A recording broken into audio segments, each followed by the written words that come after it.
移動したのに終わった向こう行った時には間に合わなかった。いや、水浴びは終わったんや。足しよったんや。せっかくここではこれ正面になるさかいと向こう行ったんだよな。どんどん構えた時に足しとった。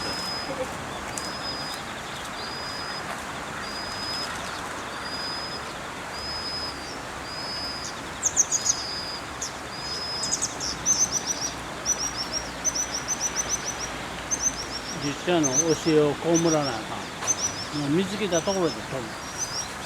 いやいや、どっちみち後ろ姿にあるさかいな。無駄やさかいもう向こう行くからって。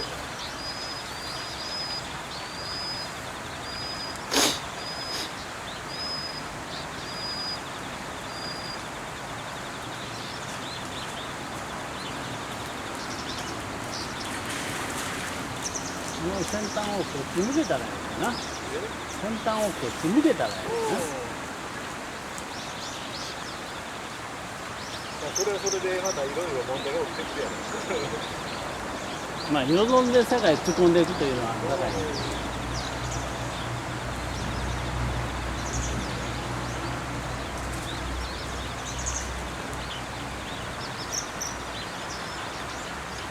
い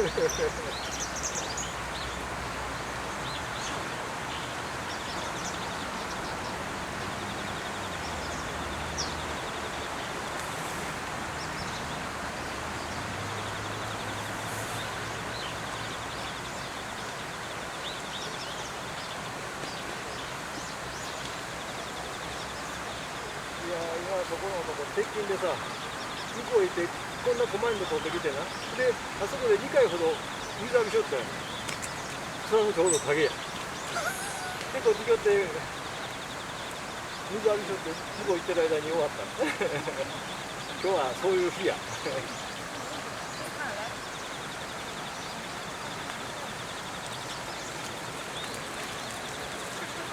でもあんまり幸先良かったらもあかんねんで。終わりよければそれでよしやねんからありがとうございましたほんまに物の見事にこっちにあるさこっから全然見えへんけどビルのとこも見えへんのか見える。